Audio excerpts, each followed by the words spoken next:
friends. Just got done with a really, really cool episode. I got to talk to Karl, who I interviewed Carthy, the band we're all in, earlier. And he was not able to be there. He lives far away from everyone now, but I got a chance to talk to Drew by himself, and it was just a fantastic. It was a straight hour of just lovely, deep, and light at the same time thoughts, and found out we have a lot in common as far as artistic endeavors go. But it was such a good episode that I think I'm probably going to go ahead and bump it up. And as a matter of fact, while I was recording the episode, I got an email from Stitcher saying that we're live. So that's a really good thing, So if you don't know what that is, check it out at Stitcher.com.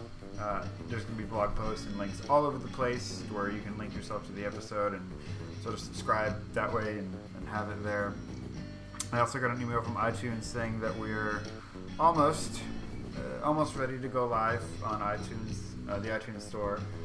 So not there just yet, but check out the blog post and for the Stitcher link, and also the website now has a specific page dedicated to the podcast. So the blog posts that have the feed on it will always be in the same spot there on the blog, but the podcast itself will be up on Stitcher, SoundCloud. There's a link to that as a sort of embedded player, and also hopefully in the next few days, the iTunes store.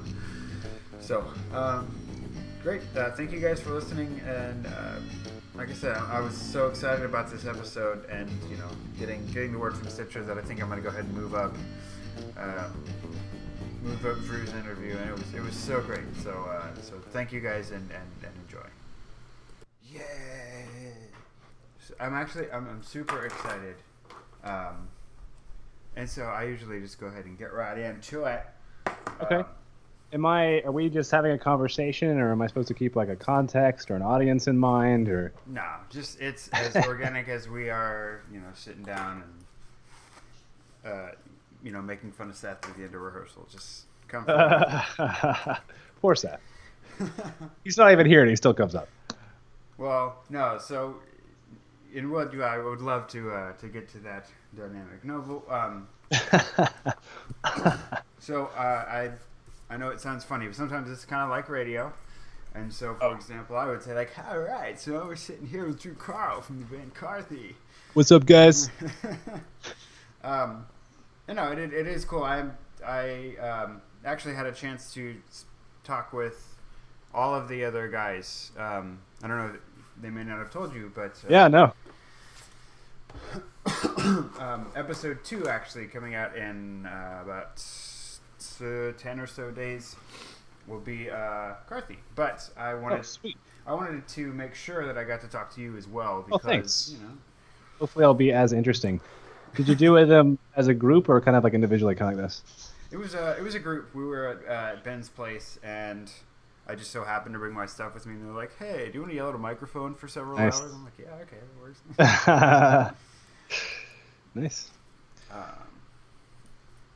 But so yeah, that's I guess that's how we know each other, is through the band Carthy with two of your brothers and our friend Ben on keys. So for those of us maybe not sure, and this whole idea is sort of a mix of, it can be personal, so it's relatable and that there's an actual thing to it, but can also be like general as well, and you kind of get used to it. I'm kind of weird, but I try to weave my way through things properly. Okay. And, if you think I could be more interesting, or you're like, hey, that was really boring, or hey, don't talk about that as much, like, feel free to be like, cut, and be like, what I meant by the question was, or something like that. Like, I guess what I'm saying is feel free to direct me, because otherwise I could just ramble nonsensically into this microphone for the next 45 minutes, so. And you know what? That would be just fine for me. But, okay, so... Well, we know each other from Carthy, and we talked a lot about being in a band and having a group of guys to hang out with. And I'm curious, because everyone kind of thinks of it a little bit differently. I'm curious your thoughts on being in a band, getting together and rehearsing, writing songs, stuff like that. Okay, is there a question in there? Or? Yeah, just like how do you feel about, what are some things about being in a band to you?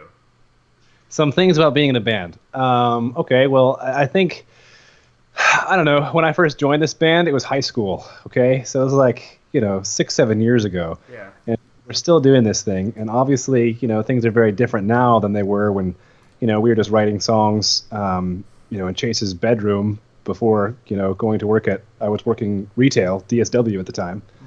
And so now, I mean, of course, we're out of college and working full time and that kind of thing. So, I mean, the dynamic certainly changed. Of course, we're older. I feel like in high school, if you say in your band, people are like, yeah, that makes sense. But, if you work full time and, you're at work and you're introducing yourself and, someone's like, okay, say one interesting fact about yourself. And you're like, I'm in a band. That's really weird, when you're 25 years old. But it's a lot of fun. Like, for example, for the Do-Si Do show that we got coming up, I guess it's next week at this point. Wednesday night in the Woodlands, since I'm down here in Houston, I'm probably not going to get back until, it could be after midnight. And I got to be at work the next day. Yeah. And so obviously that's exhausting, right? That's really taxing. But, I love it so much.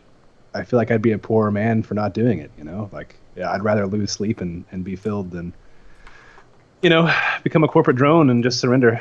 Oh yeah. Gotta rage, man.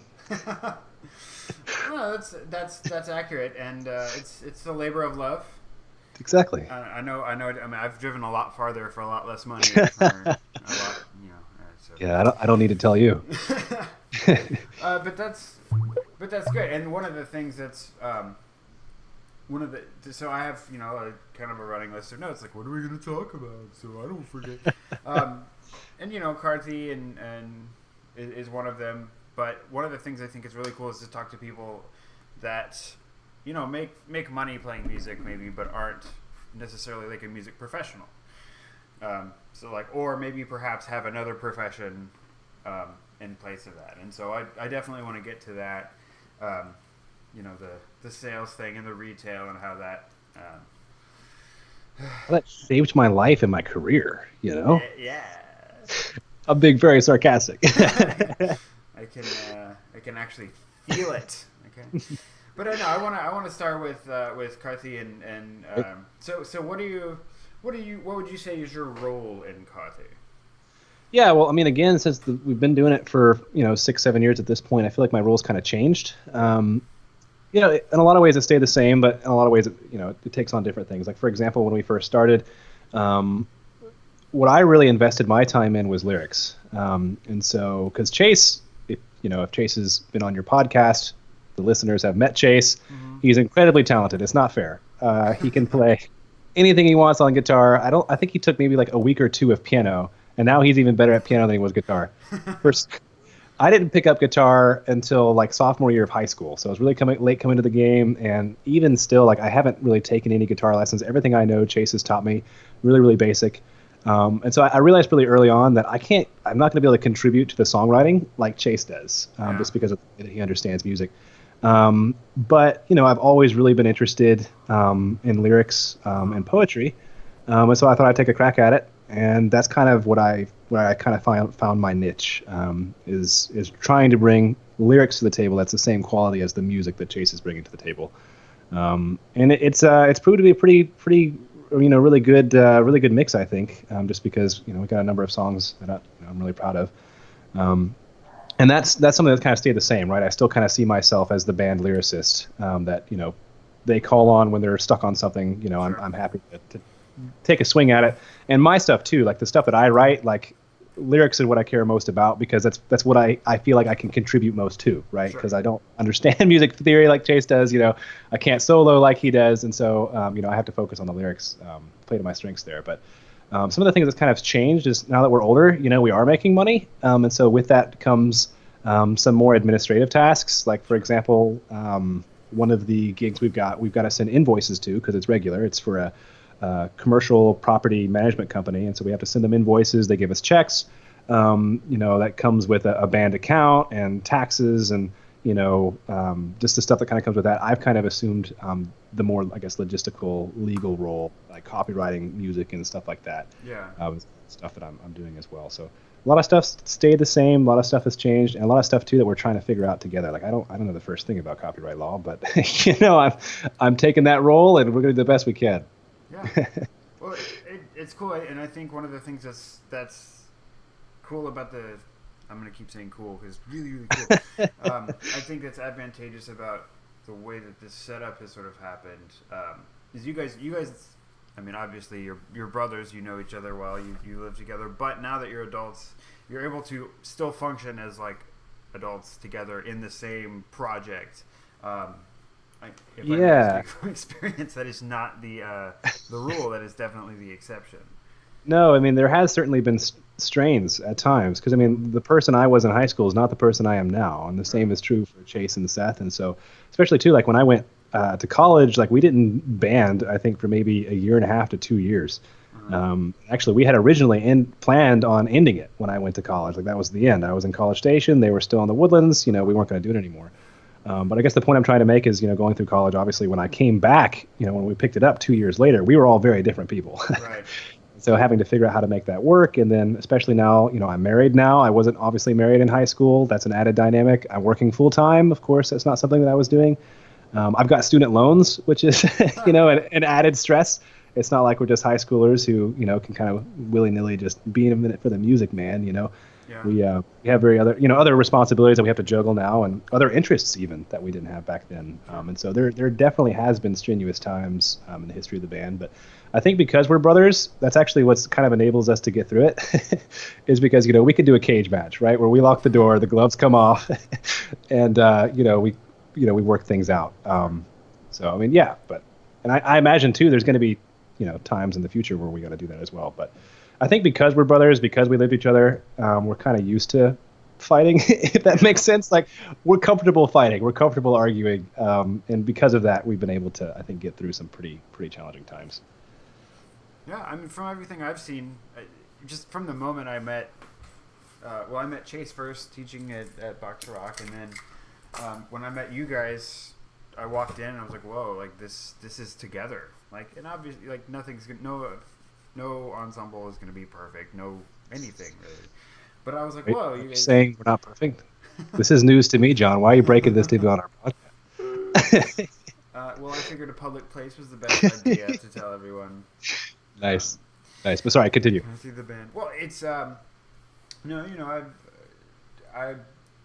only I'm a one of two children, certainly not of four, and when my sister was an adult, 6 years before I was, we haven't really been as close. We didn't work on any projects together, and so my idea of sort of what a sibling function is, I was very impressed, to say the least, that you guys not only could like be in the same room as each other, but contribute meaningfully even after all of this, everyone's like become a grown up and wants to do their own things.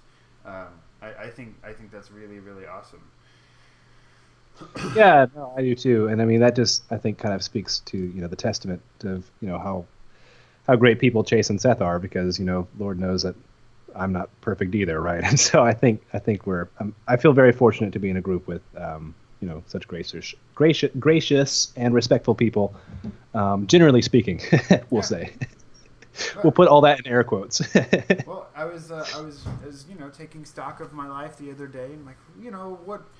Because as someone who's trying to make their living off of music, I constantly am like, do I really need to be doing this, or could I be, squeezing an extra penny out of it this day? And I thought, okay, the time I spend with Karthi, what's going on there? And it's like now when I hang out with any of the Karl brothers or band or the whole band, I don't think of it as I'm hanging out with the band. Like I'm hanging out with these people. Like these are the loveliest people. Aww. And we didn't. I didn't say that on the interview with the bands. We were just kind of talking music, and Ben played organ. And we all giggled. And then, it's more of a comedy sketch. Yeah, it was a lot more lighthearted. But I think it's something to be said, and I hope that comes off. It not like. most of what I say is creepy or weird, but that's meant in an endearing way to me, that you guys are the loveliest people. Very much so. Yeah, no, I appreciate it. And, me, Chase, and Seth, we do get together and kind of talk about sometimes sort of the vision of the band and are we still happy? Is everybody healthy? Because sometimes, if somebody's going through something particularly stressful, sometimes we need to slow down because like long term, that's the best thing, right? So we don't burn out. Yeah. And I guess what the point is trying to say is, there's not a time that we ever see each other where we don't say like, wow, we're so lucky to have Ben and John in this group. So we're mutual. Oh, well, I mean that means a lot because I don't get time to think about it much, and when I do, I'm like, but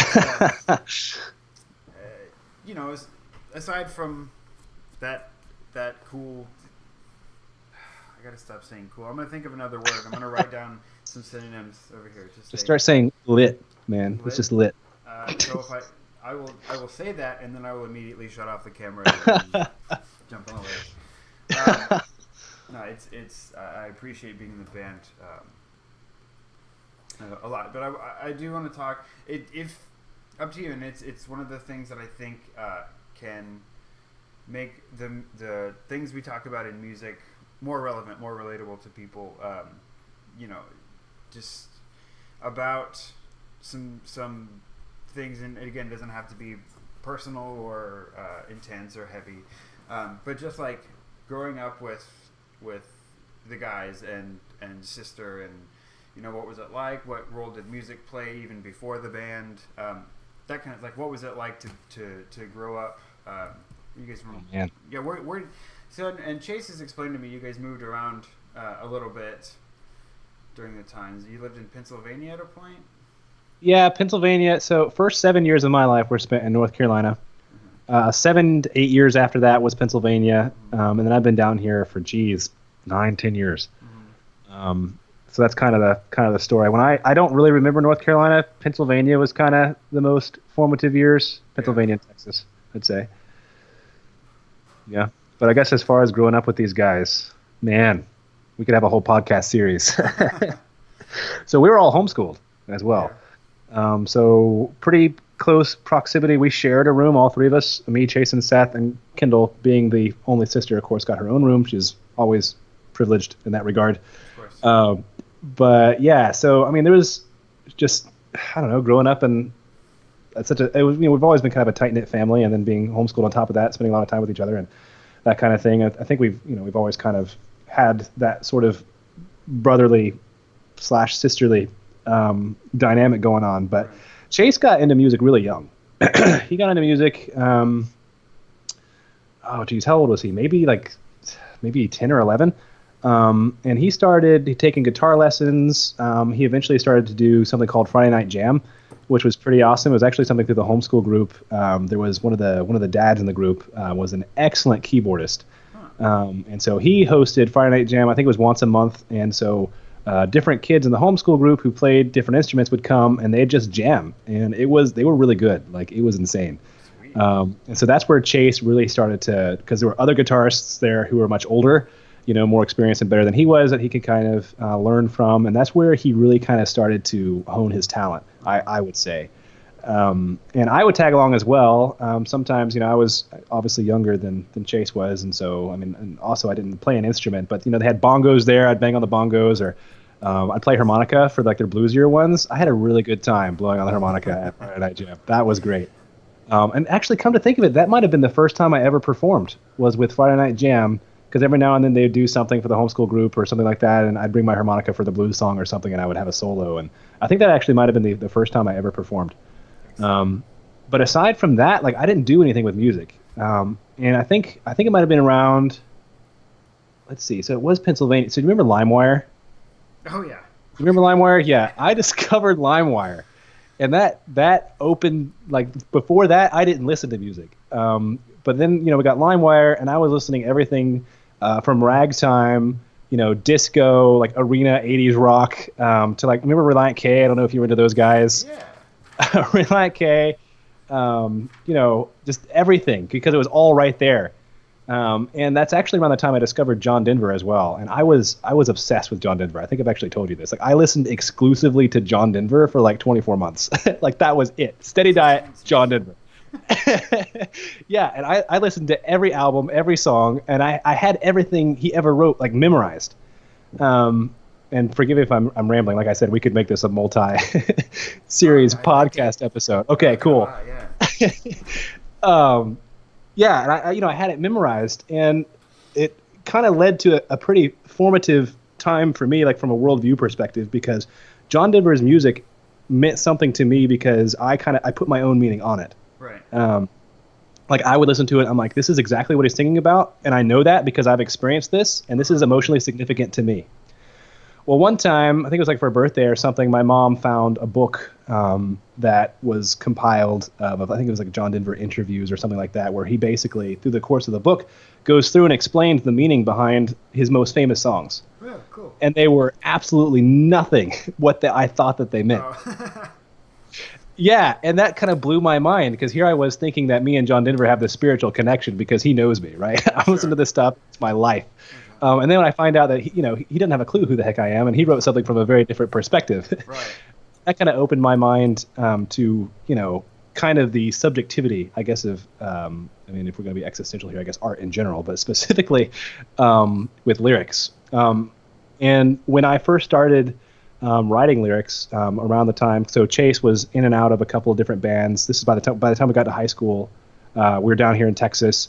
He was in and out of a couple of bands. He always knew he wanted to make music work. Obviously, incredibly gifted. I didn't want to do that. I wanted to be an economist. That's what I was going to go to college to study. The only thing I cared about music was the stuff that John Denver wrote. I also went through a phase where I was obsessed with the Phantom of the Opera soundtrack. I was a weird kid. I would I didn't listen to like a large portfolio of music. It's like I would find like something very, very narrow and obsess over it. Like that was all I would listen to, and everything else was just not for me. But anyway, when I started writing lyrics, so Chase was in and out of bands, I asked Chase one day, could you teach me to play guitar? But I just want to play guitar, John Denver songs. I don't actually even need to know how to play guitar. I just need to know how to play his songs. That's all I want to do is sing his songs. And so he's like, yeah, sure. So we picked an easy one. I can't remember what it was. Probably Country Roads, 3 chords, 4 chords, whatever. Yeah. And I learned pretty quickly because I got a John Denver guitar book. I learned very quickly that there are more than 4 chords, and that sometimes they get more complicated. And yeah, it's like, oh shoot, this isn't actually easy. And because I was kind of limited in my ability, I started just playing with those 4 chords that I knew. The reason I started writing songs is because I wasn't good enough to play other people's songs.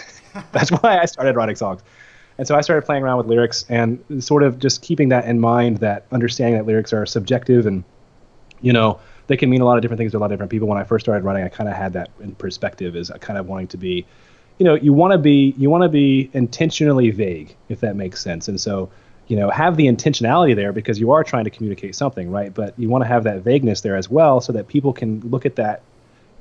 I see lyrics like a mirror, right? If it's good, when people pick up your lyrics and they read it, they see themselves. Yeah. And you can't do that unless there's a level of, intentional vagueness there. And I feel like I kind of learned that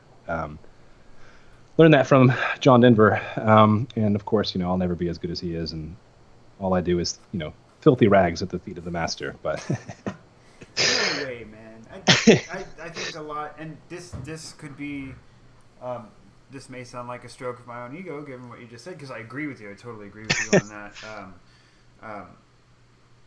So I first of all, I enjoy the songs that you've written and the songs that we perform. I think they're very thoughtful and meaningful. And like you're saying, if lyrics are a bit of a mirror, maybe that's me projecting something about myself onto the lyrics and then enjoying myself by proxy. It's self-discovery, right? It can be, and that's one of my go-to questions. I'm curious always, what is music to you? What is art? But I want to get to that a little bit later. I know, another multi-series. That's because, that is sort of the name of the podcast is Music in Our World, and that means something different. Well, what part of your world? Whose world? Who's me? Whose world is that? And but no, I think so. You're saying and one of the next things, the biggest things I want to talk to you about was writing songs and lyrics and stuff, because I think it can be construed as vagueness sometimes, but I think really what like what I strive for when I write songs is ubiquity, meaning everybody can get something out of it. There's universally a message there. Maybe instead of vagueness, you're creating a legitimately blank slate, whereas unthoughtful lyrics are, you know, formulaic, and maybe they just seem like someone put a sticker on what could have been this awesome blank canvas or something.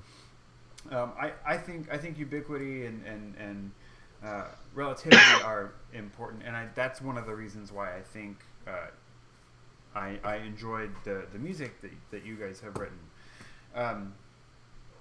So I'm always curious. I want to sort of steer us towards writing songs.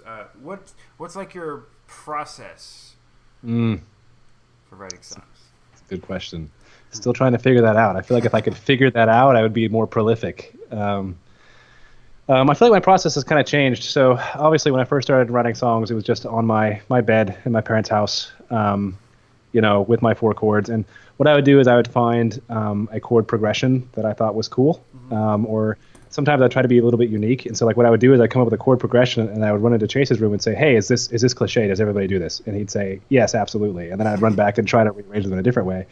And of course, you know, the 4 chords I know, it's like you can't be profound with the 4 chords, you know, and so I didn't do that very long. But I would try to find 4 chords that I thought were, you know, particularly appealing for whatever reason, just sounded nice, really. Sure.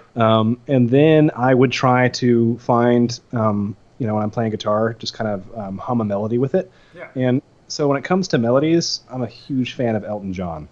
This guy's melodies are amazing. And so whenever I write a melody, I feel like if it came too easily, it's not a good melody. And I know that's not, you know, a very good universal benchmark, because some of the most, you know, the simplest melodies can be, you know, the most profound in a lot of ways. But basically, I just wanted there to be, and this is actually something, there's a documentary of John Denver, I think PBS did it. And, you know, Annie, who was his wife, talked about John Denver having a particular talent for having a marriage between the melody and the music.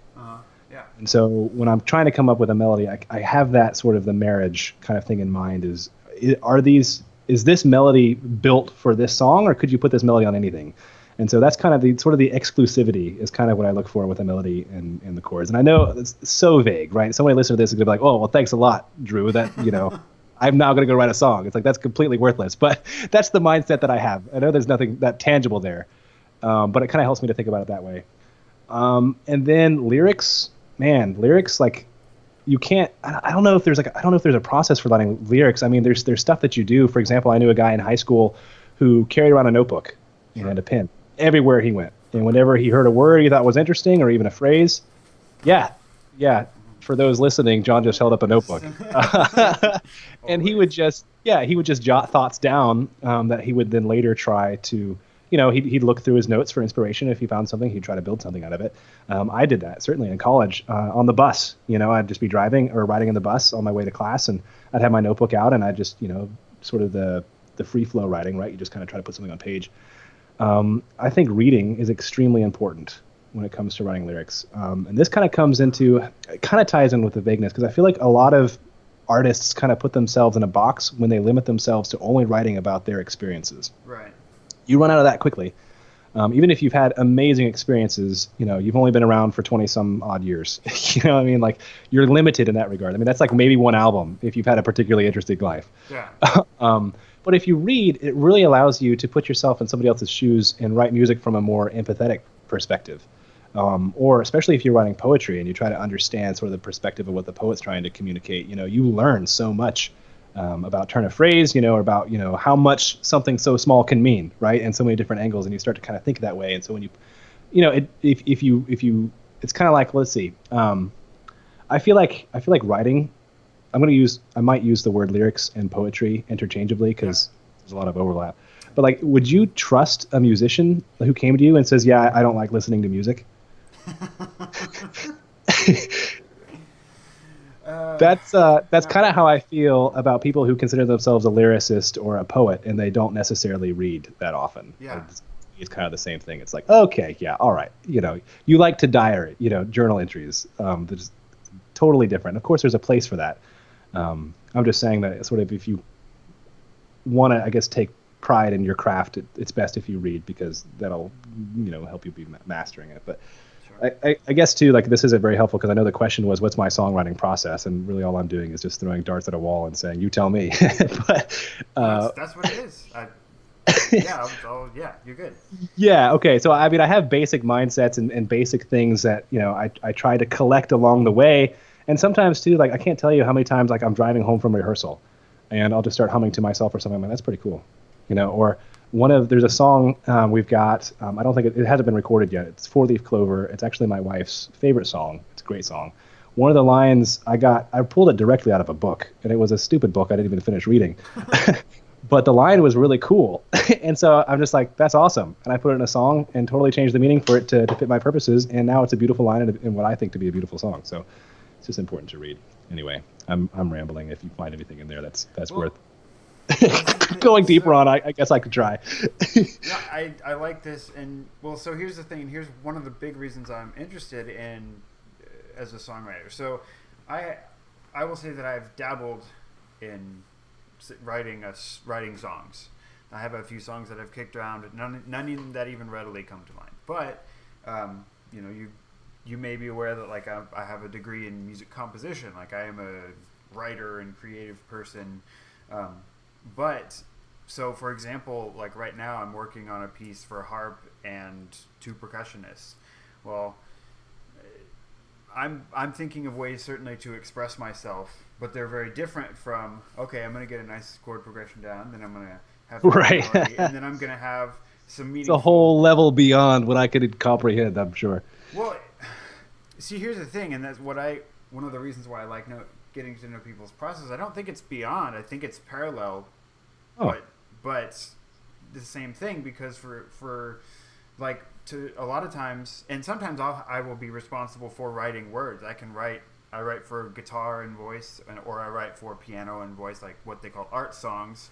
You learn how to set text in college, in music school rather, but coming up with, so I just got an email, and I do want to say that it's a good one. Let me read this. Let me read this to you. Oh wow! It's pertinent, and we'll get right back to music nerd things. From the iTunes Store. iTunes Store podcast created successfully notification. So there it is. Slow clap. As we're listening to it, you can now find music in our world on the iTunes Store. Oh, that's awesome. And I've also submitted it to Stitcher, and I've heard they're really good about getting people on. So, oh man, okay. I'm sorry. Well, congratulations. That's awesome. Thanks, man. No, but okay. So, the idea of writing a song and performing, because I've been in all sorts of different kinds of bands where songwriting is like paramount to the process of being in a band. I've been in a country band. I've been in punk rock. Part of this wonderful project now. I've played in some jazz groups that have wonderful, thoughtful, touching lyrics, and it's always, I don't want to say it's mystified me, because I think if I sat down and tried to do it, I could, but that's not my voice. My voice is not like a familiar one coming through thoughtful lyrics through a pop song or a folk song. What do you mean by it's not your voice? I think I have learned to speak more through instruments. For example, when my first year of composition study, I wrote a piece for marimba, keyboard percussion instrument, and it will actually it's being performed tomorrow, nice. the 6th of April up at Sam Houston, and I'm one of them straightmans. And so I was, of course, inspired to write a piece by a girl that was in my vicinity, and it was really cool at first. I was like, okay, yeah, I have this. It starts out with this nice, pretty chorale, and she and I were having a good time, and it immediately it switches into like this weird, odd mixed meter. It goes immediately into a minor key. All the things that I know to signify frustration and negativity and all of these things, and the piece actually ends that way. it ends sort of abruptly but softly, and I just didn't ever hear from this person again. And so, I went up there yesterday to visit with the performer. Awesome dude. I hope to have him on. Actually, his name's Juhad Curry, but he was working on it, and he was like, he asked me, he's like, what's the story behind it? Because what are you trying to say? You could feel it. And that's what I told him. I was like, so you can probably guess. He's like, it's about a girl, isn't it? I'm like, dude, like he saw right through you. Yeah, and wow. Well, and one of the things I was like, that's really cool because I wrote that piece a long time ago. It was 2009. Oh wow. It was my junior year of college, my first year of music study. But I was like, this is what I want to express. I want to get out some angst. I want to get out frustration. I want it to also be kind of cool to listen to because when I stepped back and watched what was happening, I was like, this is fascinating. I'm a music composition student. I think she was doing like business or something, but we were on the drum line together, and so there's all these rhythmic things happening. And so if you look at the piece, there's a message there. You zoom out and you look at me writing the piece. Well, there's a message there. You watch me watching it like right now. You can understand even that much just because you're aware of the process a little bit. Yeah. Yeah. So I guess when you say like you feel like when you write lyrics like it's not you, or it's not your voice. I guess what you're saying is like you rather would communicate through a composition rather than words, I guess. I think that's accurate, and it's part of it is when I used to write songs, I didn't really play them for anyone, so I guess I wasn't pursuing the initial validation of listen to me. What do you think of my songs? Am I a good singer? I didn't really even try singing my first note until I was in college. So I didn't know. I literally hadn't even found my voice yet. And just since I had the drums thing, that was doing fine for me. Yeah.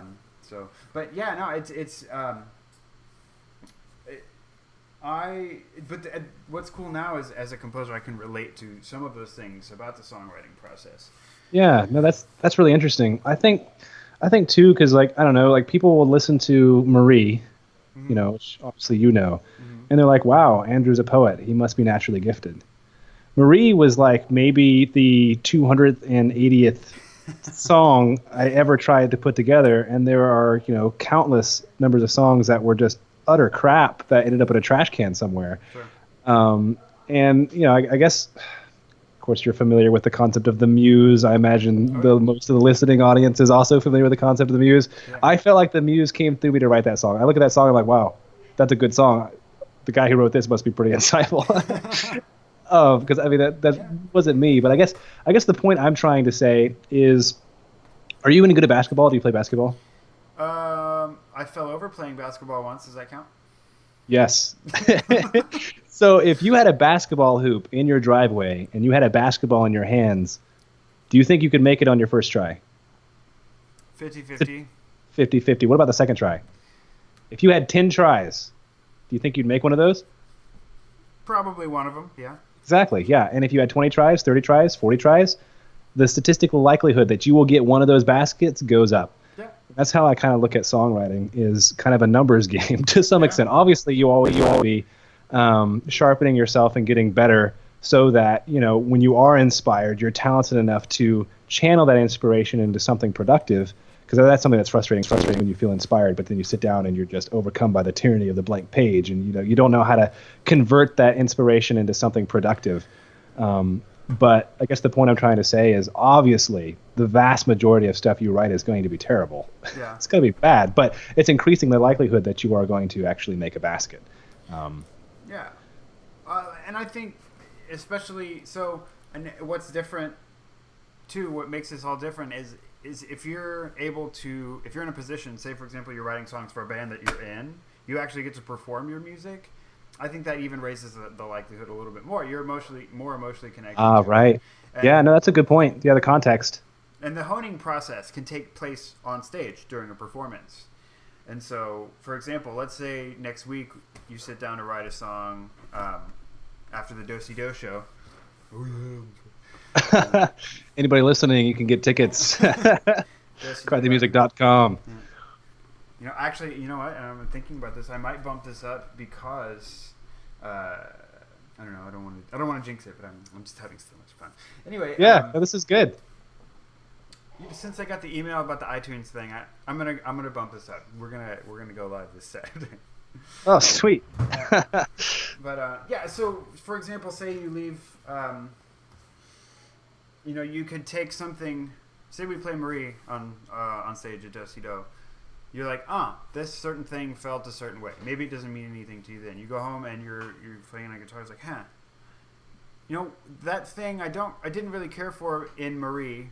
Maybe I did a thing I didn't normally do, and then, oh man, I can use that weird thing, that anomaly, and write a completely new song off of it. Exactly. Yeah. Absolutely. Which may not happen if you're not on stage playing your own music.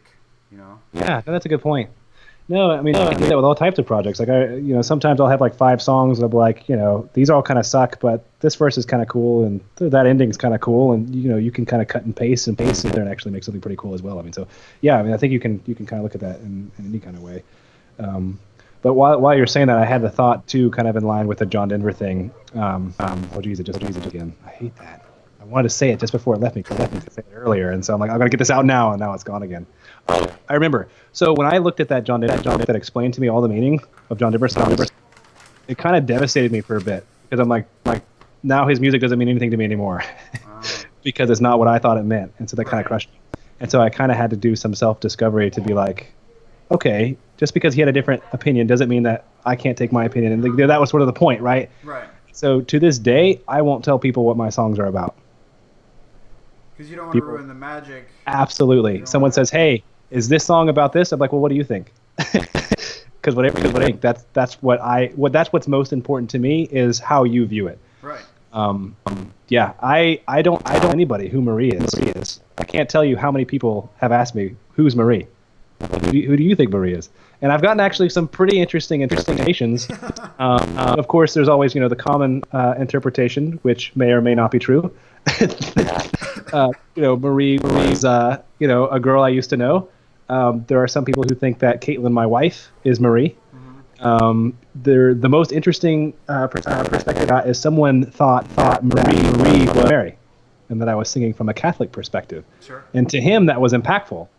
And I don't want to say that that's not true. It's not true, maybe. But I found that interpretation really, really interesting. I never tell anybody what my music is about because what I think it's about isn't important to me. I mean, it's important to me, but it's not important that other people know what it means to me, if that makes sense. Yeah. Well, no, I was just getting ready to say like the fun for me because I freaking love that song. Like I really like. It's probably inappropriate because it's not a very like drum set heavy song. Sometimes I just want to like wave a lighter and hang out when it's. But I wouldn't. I don't think I could ask you. I couldn't. If you told me, I would be like, dude, spoiler alert. Because going through this song, for me, I have 4 Maries. Not all of them are, not all of them are girlfriend, whoever, significant necessarily, but it's just little things, and it's like several experiences that I can put together, and that's one of the reasons why I liked it. And it wasn't, if it is something wonderful and profound, sweet, or if it's something, more pragmatic, just there was somebody or something that you were around a lot, you got to observe. Or if it's just completely meaningless, which it's fine. You wrote a meaningful song, you can do that about. But if like you were saying, if I knew what it was, I don't think I would. I think I would still enjoy it, but only just because it's a good song, it's catchy. But I enjoy it on so many different levels because all these great, like a bunch of them, really really good memories, and some not so great memories. Right, it's a journey that allows you to re-experience those chapters. I have a set of response to it as well. I enjoy listening to it for similar reasons. But one of the most impactful, I guess, as a song ever happened actually happened at our EP release show in June. It was actually a Dosey Do, and it was a response to the Marie song. So Daniel Miller, Ben Miller's younger brother, came up to me after the show, and he said, "Thank you for writing. It's everything I've ever wanted to say to my fiance." Wow. And that I was so moved and so impacted by that, and I just thought it was so cool. And obviously, I don't know his fiance, obviously when I wrote the song, it was years where they were engaged and serious, and so it's the point I'm trying to say is it's really cool about music that we allow it to kind of take on those shapes because it's going to be allows it to be so much more impactful and so much more profound for people, which to me is more of a songwriter rather than just explicitly writing for communication, Right. self-expression. That's so cool. That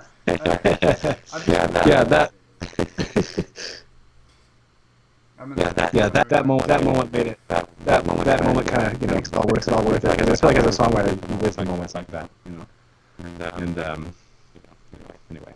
Well, no, I agree, and as a matter of fact, that reminds me of a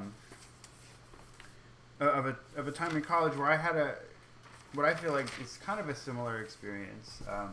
So I was in a fraternity, and this is one of the days or one of the moments that really solidified what I wanted to do and how I wanted to do it.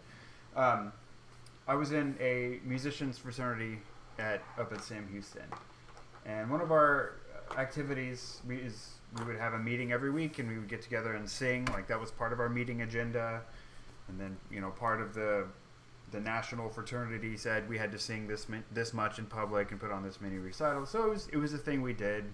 Most of us enjoyed it. Yeah. Well, one of my so the marimba piece was really my first completed large scale composition. The next thing that I really finished was a piece for the chapter of Phi Mu Alpha up at SAM. Like, I wrote it top to bottom. What's different about this is I wrote the text. Like, it's based on the fraternity and the idea of fraternity and friendship and brotherhood, and specifically how music works in us. And so the piece is called "Artists Are We." Oh, cool! It talks about great title, dude. It's to me, it's one of the most. There's a reason this moment was the most meaningful. And I was super inexperienced. When I presented it to the fraternity, and the guys were like, "Yeah, hey, let's check it out. Let's see what this guy wrote." And it was arranged a little funky because I didn't know a lot of the conventions. Some of the the guys that were studying to be professional singers were like, "Hey, this is kind of weird. Maybe let's fix this and switch this cross voicing." I was like, "Okay, cool." But we're reading it like the second or third time, and they're like, "Hey, so we see that you made these edits. Do you want to conduct it?" Which was kind of a big thing for me. I was a journalism major at the time. And it was awkward and a little lumpy, and it took forever. But I got to it. I finally was like, "Okay, cool. We're going through the first little phrase," and so it starts. It's not necessarily really in a key until measure 7 or 8. And it resolves to this D minor chord, which, if you know anything about pop culture, D minor is the saddest of all keys. And so that's a Spinal Tap reference. But it's a big, open D minor chord. And we had a lot of singers, and so a lot of, rather, vocal majors in the fraternity. So it sounded good leading up to that. It started, and we... it's a big stopping point. So I'm sitting there conducting, and I've got my goofy, untrained gesture, and I get to the point where I'm like, "Hey, we're about to hold this note," and the whole fraternity looks at me. They all sing this D minor chord. It was stacked beautifully, and it rang because we were in the choir room with a lot of really open, resonant space. And dude, I have no problem admitting this as a grown man. I put my hands down and lost my stuff in front of the fraternity. I immediately started bawling. Wow. I don't know the ins and outs of how I did it, but I know that I wrote it, and it means so much that you even looked at it. But then you sang it, Wow. Saying it at me, and I couldn't handle it. Like I sat there crying. I was like, dude, I've Wow. been music forever and ever. This is the best feeling I've ever felt. Wow. Wow. What a story. It's like your road to Damascus. What was your conversion moment? That's awesome. Yeah, and I haven't had anyone say specifically, since it's not the songwriting idiom. I know what to say to my fiance now or to my significant other, but I have heard, hey, I would really love to have that piece. I would really love to have you do some work for my wedding. Day. Wow. Can you arrange this thing? Because I like the way that you change things up when you transcribe and arrange. And so, it's kind of similar in that way. And I'm super, super excited that some of the processes are very similar. Yeah, that's awesome. I feel like it's kind of legitimizing for me because what I do, I'm so musically untrained, right? I still only know, I can count how many chords I know on my fingers, and I can show you the chord shapes. I don't know what they're called.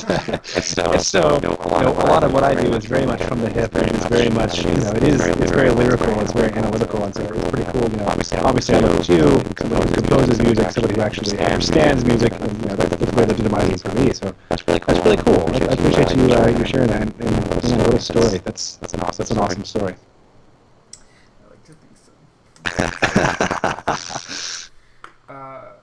So let me ask you this. It's kind of a let's see, what do we got here? I have like a whole bunch of stuff. we can make this a multi-episode Drew and John series, man. Like we could. I'll come back. That's true. I know how to send invoices, so don't worry about that. Well, because when we talked about the process, we got to, and that makes sense. Sometimes I'll think of a nice chord progression and have a melody, and then sometimes I'll add the lyrics or text steps. Sometimes I won't. But do you think that you would say that you're a person that constantly has something playing in their head? When you say constantly, like like a melody, or like It could be either. So it could be like a song that you've heard before, a song that you like to play, or a new melody or a new set of words. Is there a soundtrack going? I wouldn't say constantly. I have to, I guess the older I'm getting, the more I'm having to realize that I have to find ways to sort of get that music to play. Right.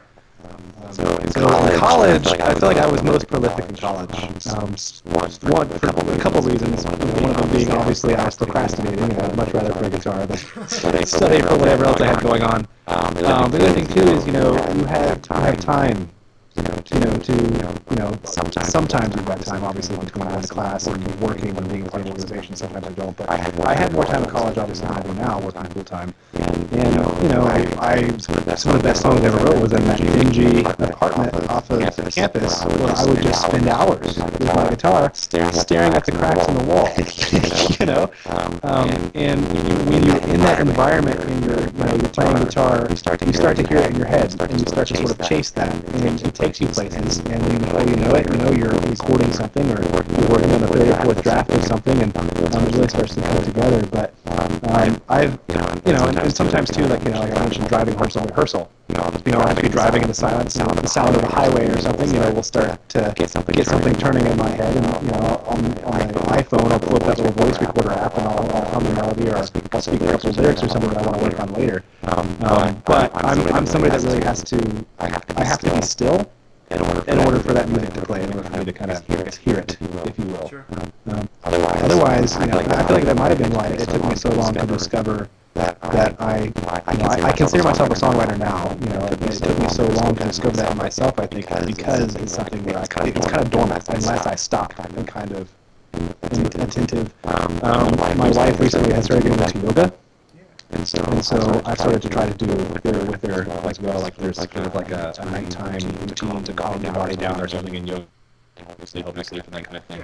I've actually found that to be pretty cool because it kind of allows you to relax and to stop and to slow down. And sort of when you start to approach that sort of threshold of peace, you start to hear the music again. Yeah. And that's really cool because I feel like, man, modern life, we carry a computer in our pocket. I'm somebody who is somewhat obsessed with the news. It doesn't matter what news it is. I'm obsessed with it. I'm pretty active with texting and messaging on Facebook. And I'm trying to get more into Instagram.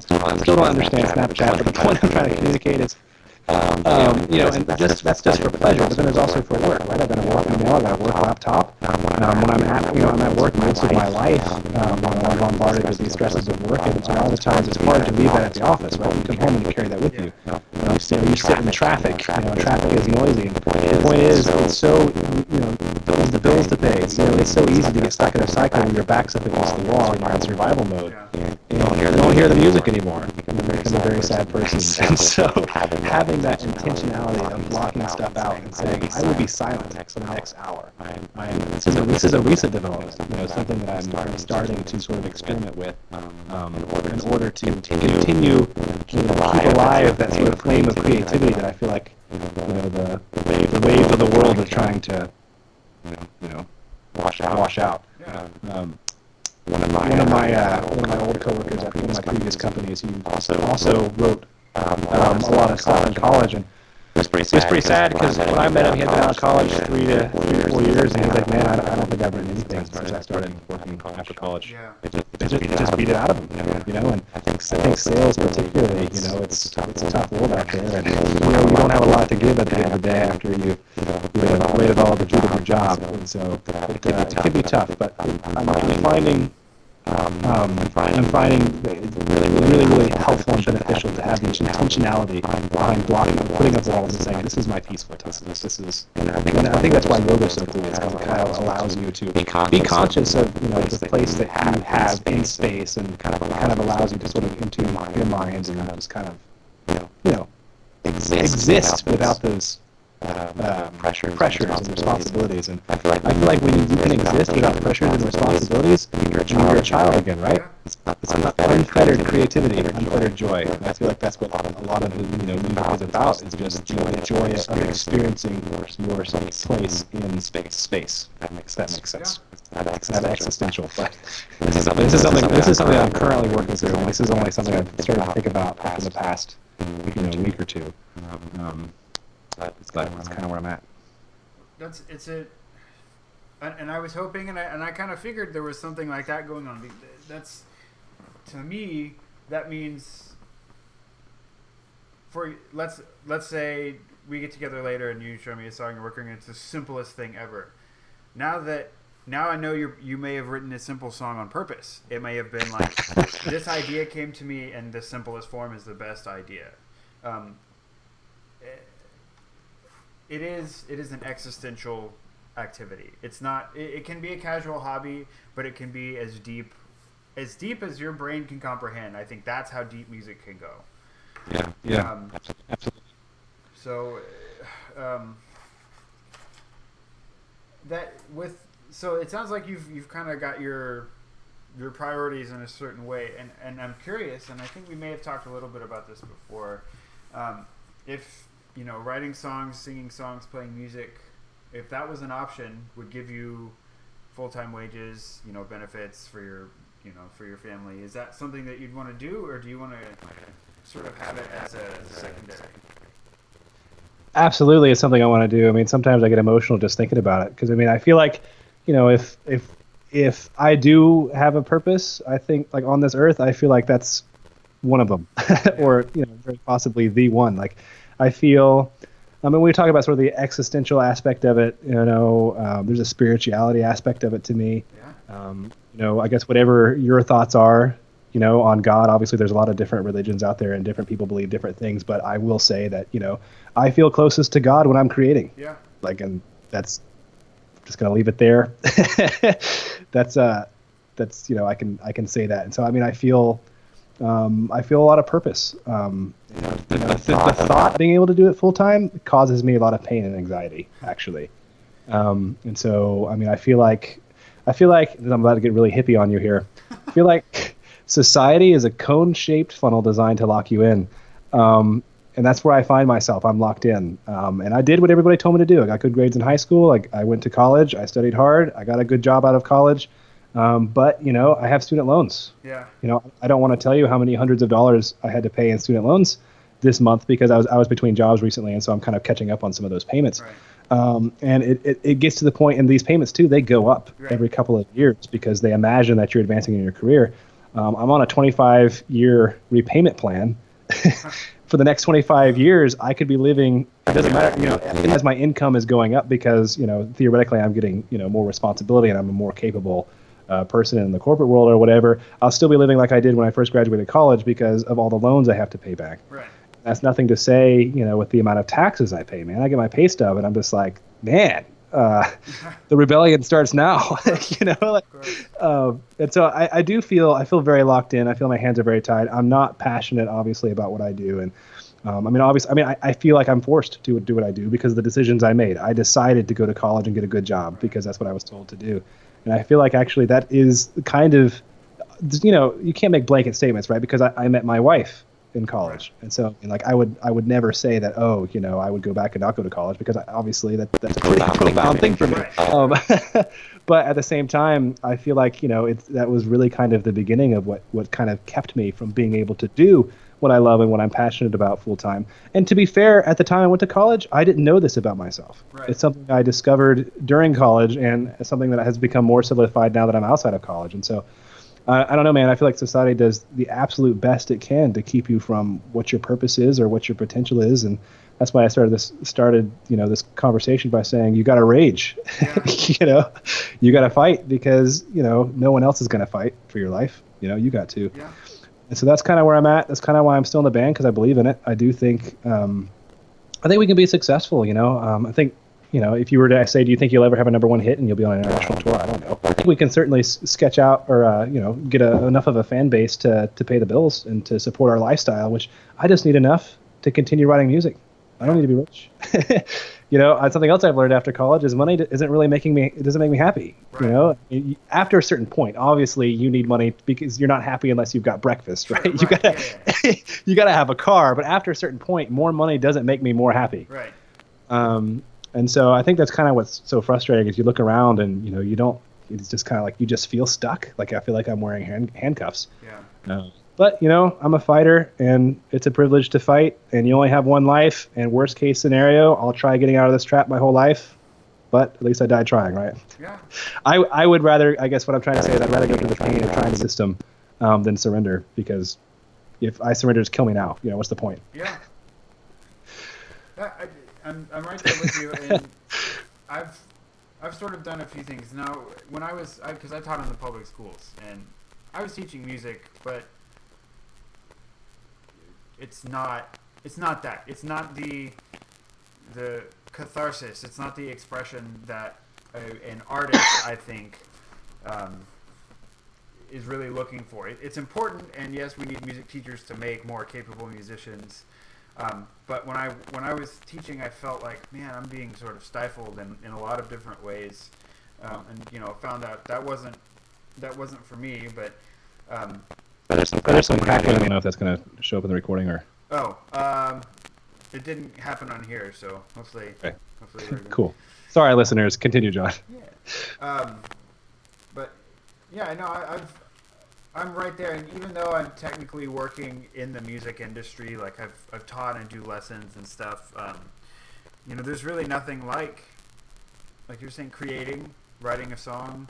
I don't consider myself to be necessarily religious or particularly spiritual, but I do feel like if someone asks me, it's like, hey, if you had to pick a religion, what is your religion? Well, it's music, it's art, it's creation, it's the people around me that because there's a spiritual element to it, right? Yeah. Like you feel it. Yeah, and you can't deny it. I feel like if there is some sort of, just like you were saying, if there is some sort of higher power, that's when you're closest to him, right? Yeah, that's when I'm to surrounded and protected. And even if I write something and it's just the worst god awful piece of junk, I'm like, well, I did something. Maybe I don't like it. Maybe I'll never talk about it or do anything with it. But it's I use the word cathartic a lot. Catharsis is important to me, just because I do sort of work in a professional music industry, and it is sort of my job and my passion at the same time. um, but you know, I hoped. I really, really did hope that it was something like that, and I figured it was. There's something about you, you know.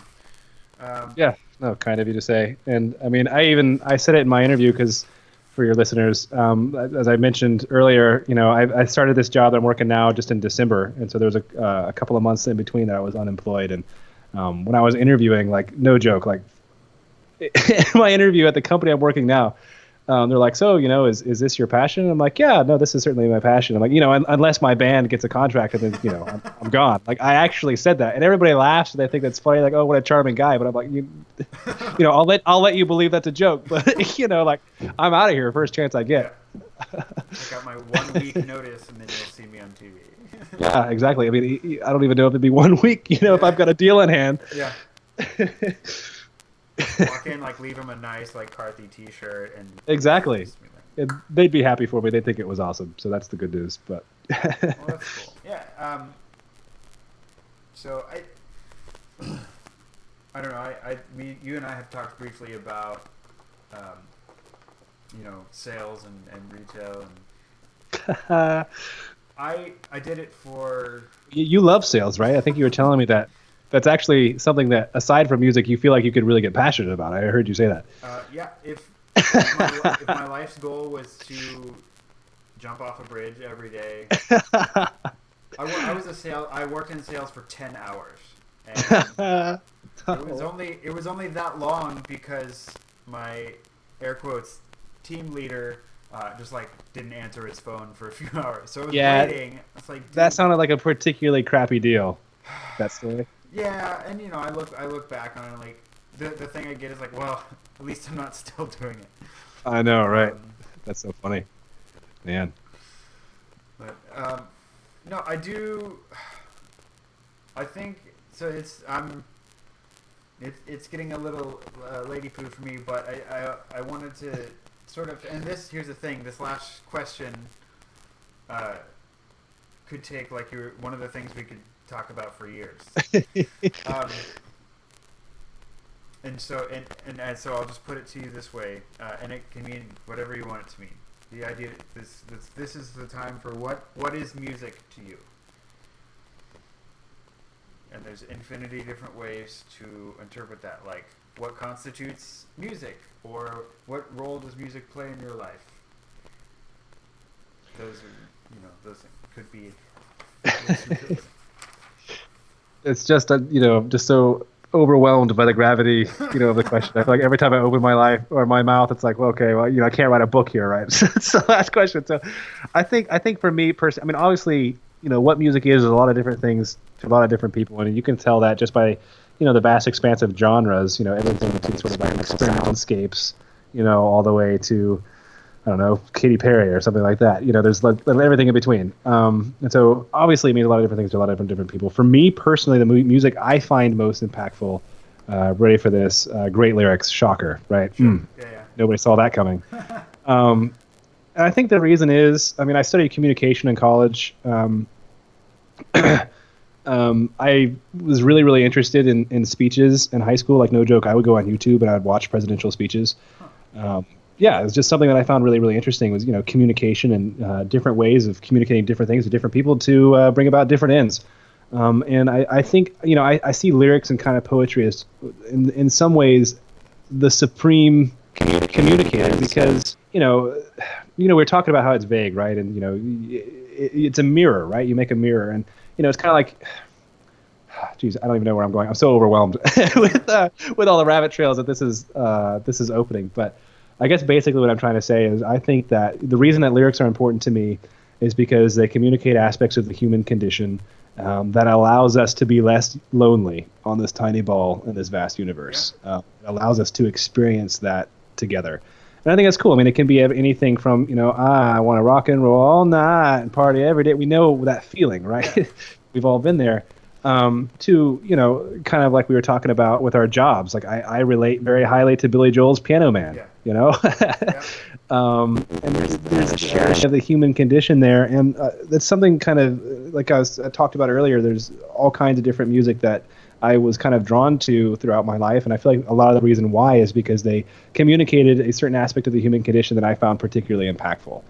And that's why I think it transcended genre, everything from kind of country western John Denver to, musical theater with, Phantom of the Opera, Sure. or, more recently, Les Miserables, man. Yeah. Wow, that's some heavy stuff. But it's a form of communication that transcends an individual and kind of becomes something that, we as the human species kind of sing together. Yeah. And it's, I don't really know how to explain it, but there are lyrics to listen to, and it sounds like, the words are arranged in such a way where like you have no doubt that a higher power predestined that those words were designed to be laid out in that way because it's too amazing, And so I'm drawn to me, music communicates something.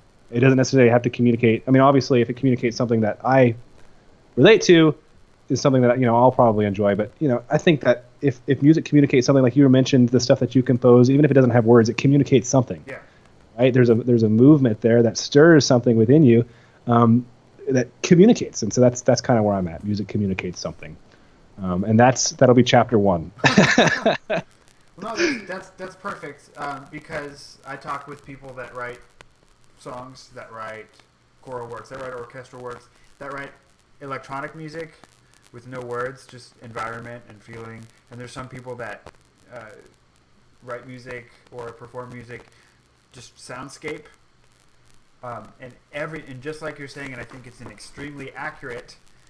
There's no right or wrong answer, but I think that is definitely both feet in the right column. If there was one, music should kind of communicate something, and that is also. I've been reading some about like music for deaf folks. Oh wow. That's definitely a thing. That's a way that you could definitely say, oh yeah, there's communication happening. Whether it's traditional hearing music or music with words or just feeling or just sound, like turning a subwoofer on, that you feel something. The moment music starts, it is possible to invite change and to invite movement and communication. And that's an awesome answer. And I think that is a fantastic place to sort of wrap it up. Great. For your first episode, because you have to do more now. Yeah, no, this was really fun. I was initially a little bit nervous because I'm like, okay, wow, because I was listening to your other podcast. I can't remember the woman's name, the harpist. Heather, right. That was a great podcast. I was thinking, man, I don't know if I can talk about for 45 minutes. Like, what am I going to talk about? But you made it really easy, and it was a lot of fun. So, whenever, you want to have me back on here, happy to make it work, and hopefully I'll be interesting. Fingers crossed. People will love this. You guys are just, all of you guys, I'm so happy. I talk to you guys, I talk about you guys to my girlfriend all the time. I'm so happy I found them. She's like, you've not said that to me before. You're just like, and I'm like, when do we get to meet her? Well, she came down. We'll talk to you after this. The school year is a killer. Yeah. Sometime in the summer we'll all get together, and she's lovely, and I'm probably gonna have her on here in the next few weeks as well. So maybe if you want to get to know her, you can listen to that. Yeah, absolutely. And I don't know, like you're downtown all the time, right, with Bach to Rock. Yeah. I was telling Chase, like, let me know when you're down at Bach to Rock for lunch. Like we'll get together and do something. So I mean, same for you. Like if you've got an open hour for lunch, let's get together. Or even some evening, like if you want to stop by for dinner, man, let's make it happen. Yeah, dude. I don't get home till like 6:30, but perfect. Yeah, we'll do something. Well, thanks a lot, man. I really am glad that I found you guys, and have no problem saying I love being around you guys. I love you guys. You're my musical family, and Aww. Well, thanks, John. I mean, certainly. Well, I guess I don't want to put words in Chase and Seth's mouth, but I knew for me personally, like, you're so incredibly talented. Like on the drums, like I feel like when you first started playing with us, I'm like, here's a guy who could play with anybody. What's he doing here? So we're obviously really thankful to have you. So hopefully we can keep you. Hopefully one day we can just cut you, $10,000 checks after a gig. I mean, that would be alright. You wouldn't complain too much, right? Like if we could. Nah, man. Cool, man. Yeah, well, thanks for having me on. Yeah, man. And let's, whenever you want to have me back, let's do it. All right, sounds good. Peace.